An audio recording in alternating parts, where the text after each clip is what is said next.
Hujan deras mengguyur kota, membasahi gang-gang sempit yang dipenuhi bayangan hitam para lelaki bersenjata.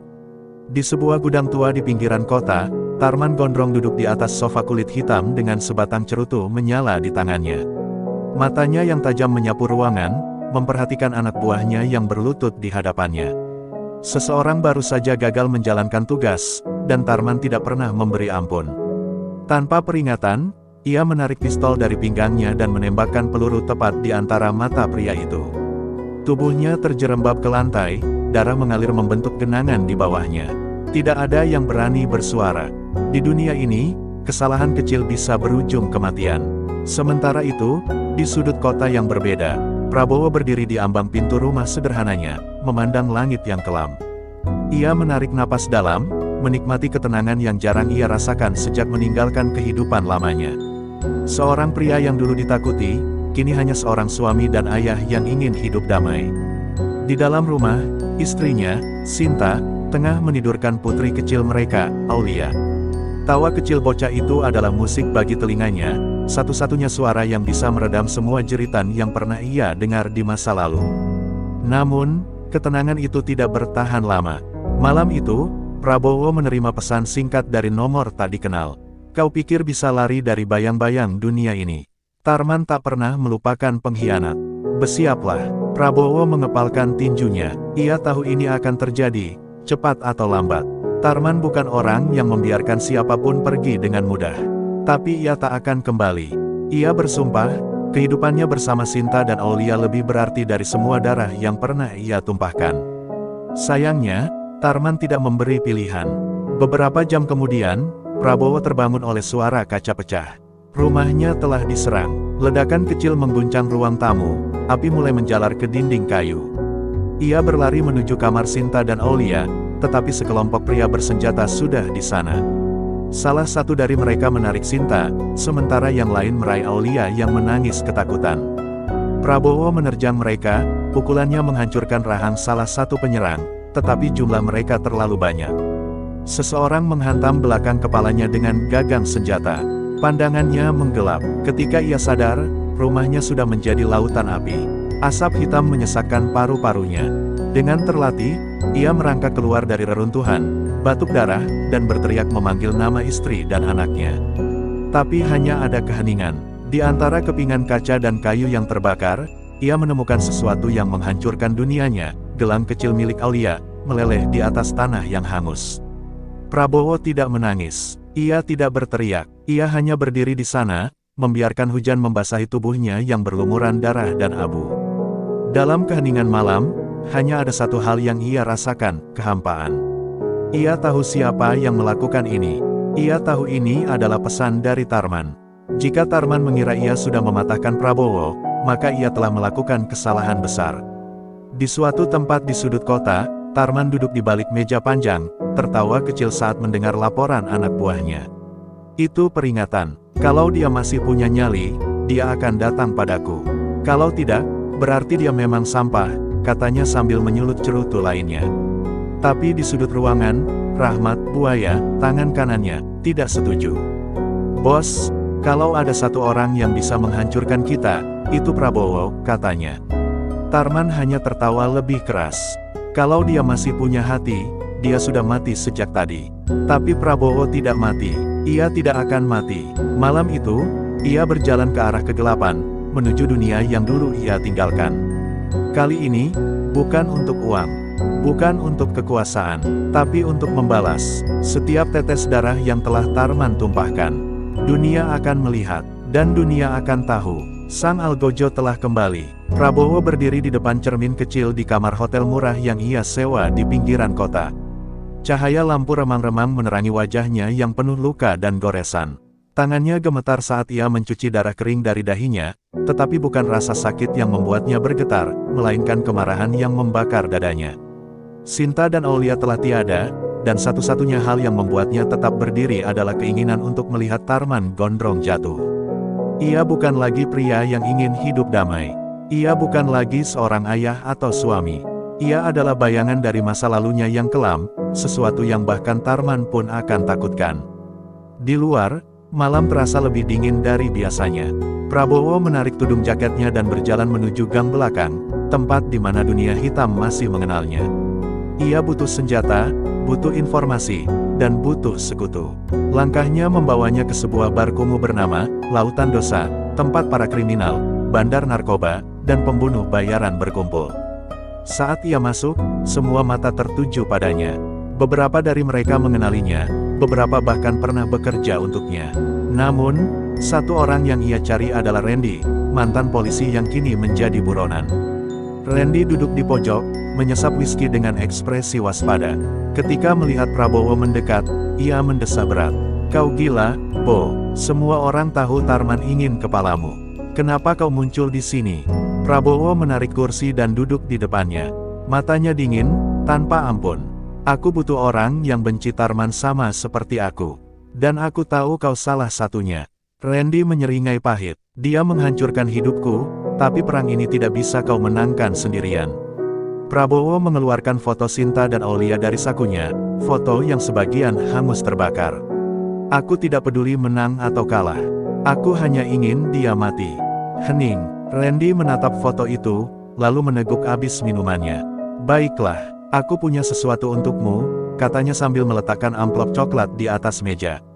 "Ini adalah daftar anak buah Tarman yang mulai muak dengannya. Orang-orang yang kehilangan kepercayaan. Beberapa di antara mereka bisa kita rekrut. Tapi ada satu yang paling penting, Maya." Prabowo mengernyit. "Siapa dia?" Randy tersenyum tipis. "Eksekutor terbaik Tarman. Dulu dia hanya pion, tapi sekarang dia lebih dari itu. Kalau kita bisa membuatnya berbalik arah, kita punya kesempatan." Sebelum Prabowo bisa menjawab, pintu bar tiba-tiba didobrak. 5 pria bersenjata masuk, memeriksa ruangan dengan mata penuh kebencian. "Prabowo, keluar atau kami bakar tempat ini." Salah satu dari mereka berteriak, wajahnya penuh luka bekas perkelahian. Prabowo menghela napas. "Sepertinya kita tidak punya waktu." Randy mengutuk pelan, lalu mengeluarkan pistol dari balik jaketnya. "Aku harap kau belum kehilangan sentuhan lamamu." Dalam hitungan detik, kekacauan terjadi. Prabowo bergerak lebih cepat dari yang bisa diantisipasi. Ia meraih botol kaca dari meja dan menghantamkannya ke kepala salah satu pria, membuatnya terjatuh. Randy menembakkan 2 peluru, membuat 2 orang lainnya roboh dengan darah mengucur dari dada mereka. Prabowo menangkap lengan salah satu penyerang, memuntirnya hingga terdengar suara tulang patah, lalu merampas pistol dari tangannya. Dengan sekali gerakan, ia menembakkan peluru ke kepala pria terakhir. Hanya butuh 30 detik. 5 mayat tergeletak di lantai, dan bar itu berubah sunyi. Randy menghembuskan napas panjang, memandang kekacauan di sekeliling mereka. "Sial, aku lupa betapa gilanya kau." Prabowo memasukkan pistol ke balik jaketnya dan menatap Randy dengan ekspresi dingin. "Kita tidak punya banyak waktu. Kita temui Maya malam ini.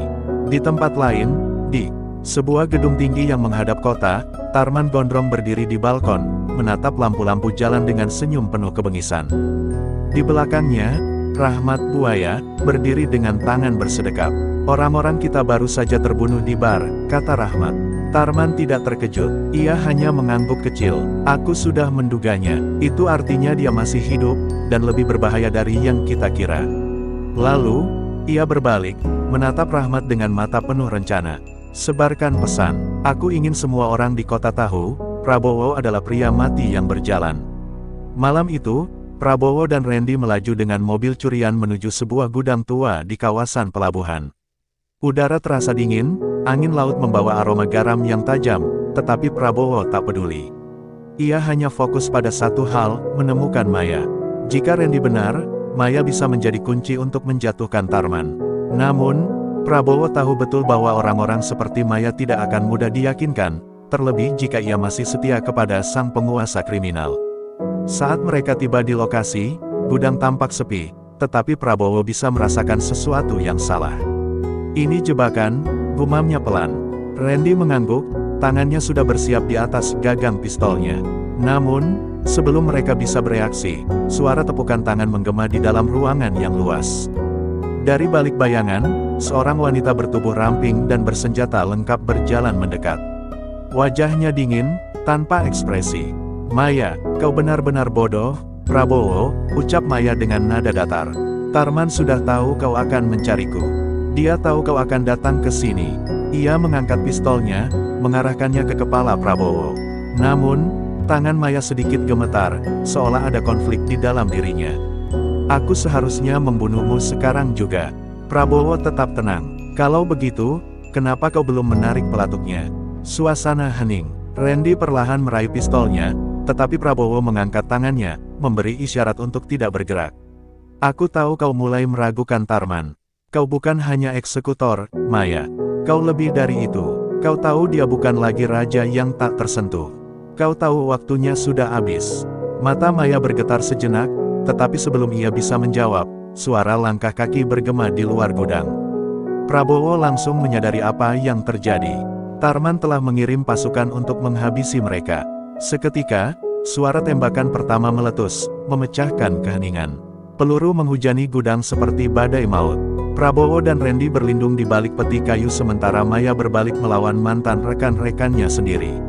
Aku bukan milik siapapun, teriak Maya sambil menembakkan peluru ke arah pasukan Tarman. Darah berceceran di lantai gudang saat pertempuran sengit berlangsung. Randy terkena tembakan di bahunya tetapi tetap bertahan, membalas serangan dengan brutal. Prabowo bergerak cepat, menembak satu persatu lawan yang mendekat, tubuhnya bergerak dengan ketepatan seorang algojo yang tak lagi peduli dengan nyawanya sendiri. Namun, mereka kalah jumlah. Peluru mereka hampir habis, dan pasukan Tarman terus berdatangan. Randy yang terluka mulai kehabisan tenaga, sementara Maya terdesak. Prabowo tahu hanya ada satu pilihan. Maya, Randy, pergi sekarang. Aku akan menahan mereka, teriaknya. Maya menatap Prabowo dengan ekspresi ragu. Kau akan mati kalau tetap di sini. Prabowo hanya tersenyum samar. Kalau aku mati, pastikan Tarman menyusulku. Dengan berat hati, Maya menarik Randy yang sudah hampir tak sadarkan diri dan melarikan diri melalui pintu belakang. Prabowo menarik napas dalam, mengisi magazin terakhirnya, lalu berdiri tegak di tengah gudang. Ia menatap pasukan Tarman yang mengelilinginya. Mata mereka penuh kebencian, tetapi ia tidak gentar. Kalau kalian ingin aku mati, katanya sambil mengangkat pistolnya, datang.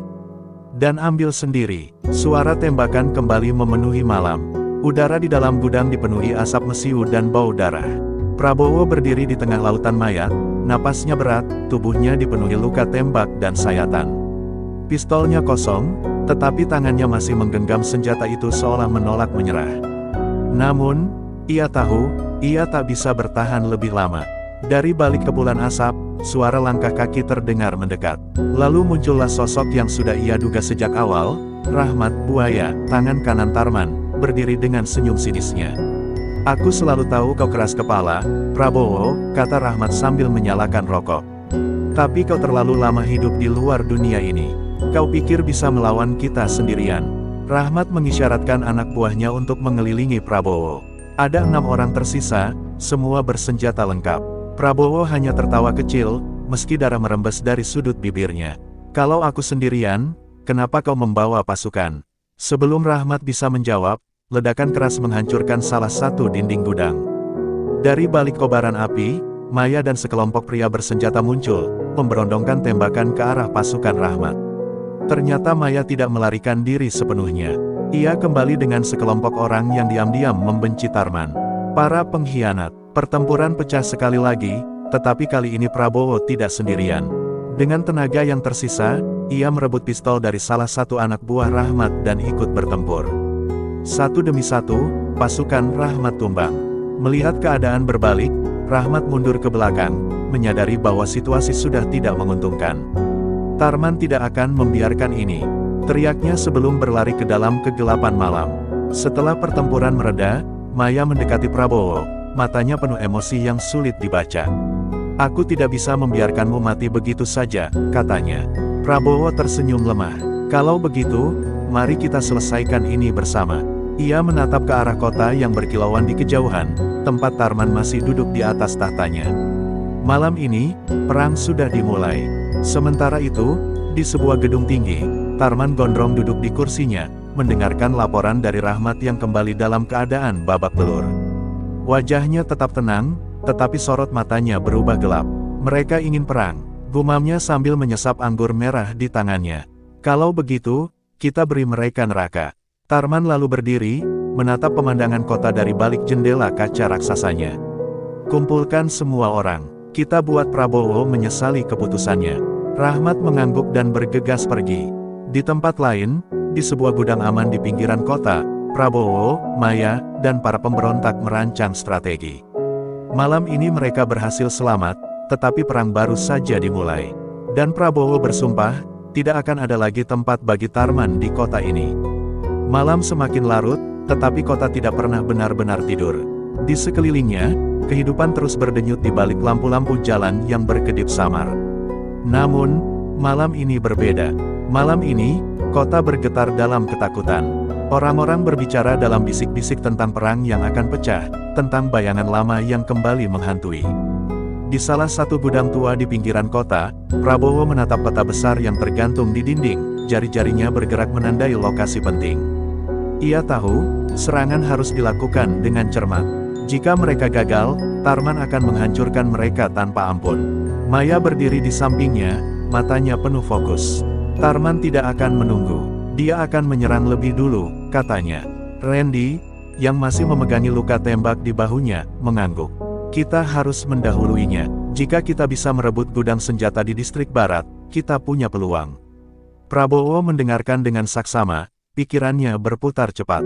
Kita bagi 2 tim. Aku dan Maya akan memimpin serangan ke gudang senjata. Randy, kau pimpin pasukan lainnya untuk menguasai jalur suplai mereka. Tanpa membuang waktu, mereka bergerak dalam bayang-bayang malam. Prabowo dan Maya menyusup ke distrik barat dengan sekelompok kecil pemberontak. Gudang senjata Tarman dijaga ketat, tetapi mereka tidak bisa menunggu. Dalam sekejap, tembakan pertama dilepaskan, dan pertempuran pecah dalam kegelapan. Prabowo bergerak cepat, menembak satu persatu penjaga dengan presisi seorang algojo. Maya melompat dari satu bayangan ke bayangan lain, pisaunya menari dalam kesunyian, menghabisi lawan dengan brutal. Namun, musuh lebih banyak dari yang mereka duga. Tarman sudah memprediksi pergerakan mereka. Alarm berbunyi, dan dalam hitungan menit, pasukan besar datang mengepung mereka. Prabowo tahu mereka dalam bahaya besar.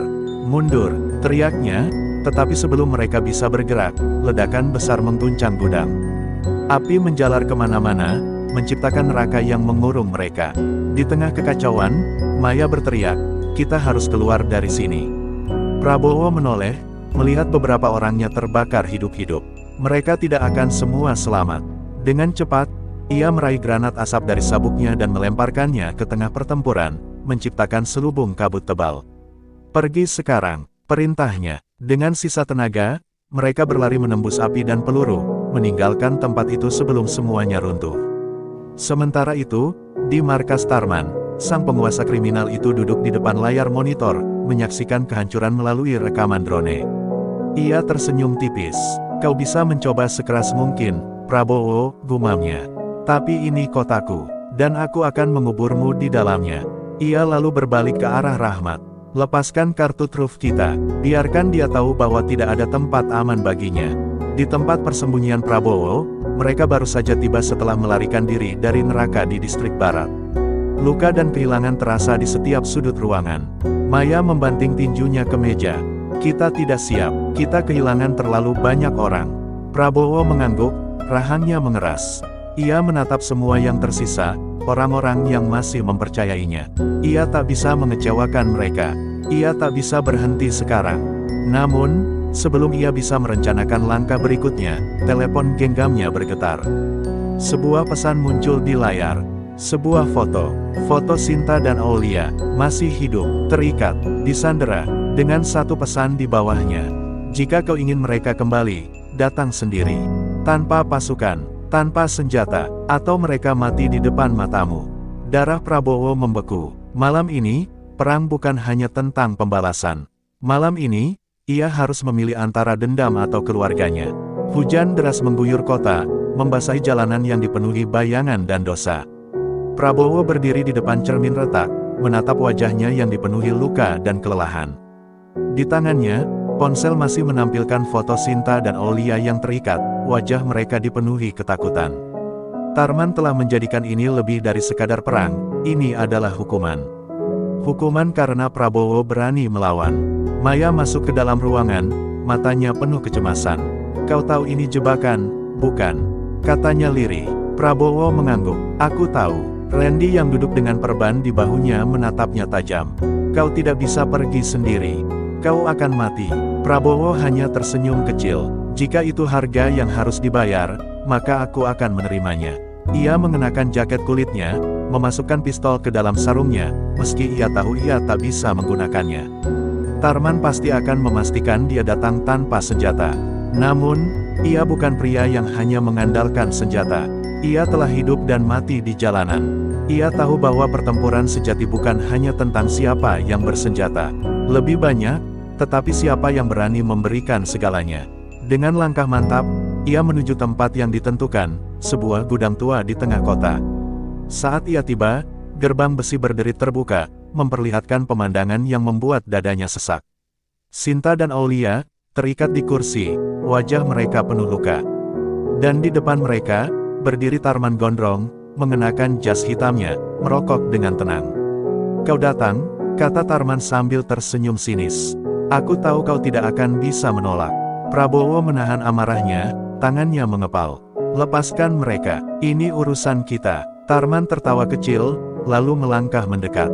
Urusan kita, tidak, Prabowo, ini hukuman. Kau pikir bisa melawanku? Aku sudah memberi kota ini kehidupan. Aku yang membuat hukum di sini. Dan kau ingin mengambil itu dariku. Dalam sekejap, Rahmat muncul dari bayangan, mengacungkan pistol ke kepala Aulia. Satu gerakan bodoh, dan anak ini mati, katanya dingin. Dunia terasa melambat bagi Prabowo. Ia tidak bisa membiarkan ini terjadi. Tanpa pikir panjang, ia mengangkat tangannya, menunjukkan bahwa ia tak membawa senjata. Ambil aku, bunuh aku, tapi biarkan mereka pergi. Tarman mengangkat alisnya, seolah menikmati penderitaan yang terlukis di wajah Prabowo. Pengorbanan yang mulia, katanya. Tapi aku tidak percaya pada kata-kata. Ia lalu memberi isyarat, dan dalam sekejap, bunyi tembakan meledak di ruangan itu. Namun bukan Prabowo yang terkena. Rahmat terhuyung ke belakang, dadanya berlubang. Maya muncul dari balik bayangan, pistolnya masih berasap. Sekarang, teriaknya. Dalam kekacauan itu, Randy dan pasukan pemberontak menerobos masuk, menembaki anak buah Tarman. Perang terakhir telah dimulai. Prabowo langsung berlari ke arah Sinta dan Aulia, melepaskan ikatan mereka. Aku di sini, bisiknya, menahan emosi yang hampir meledak. Tetapi pertarungan masih berlangsung. Tarman tidak mundur. Dengan pistol di tangannya, ia menembak ke arah Prabowo, tetapi Prabowo lebih cepat. Satu tembakan tepat ke jantungnya. Tarman terhuyung, darah mengalir dari dadanya. Ia menatap Prabowo dengan kebencian, lalu terjatuh.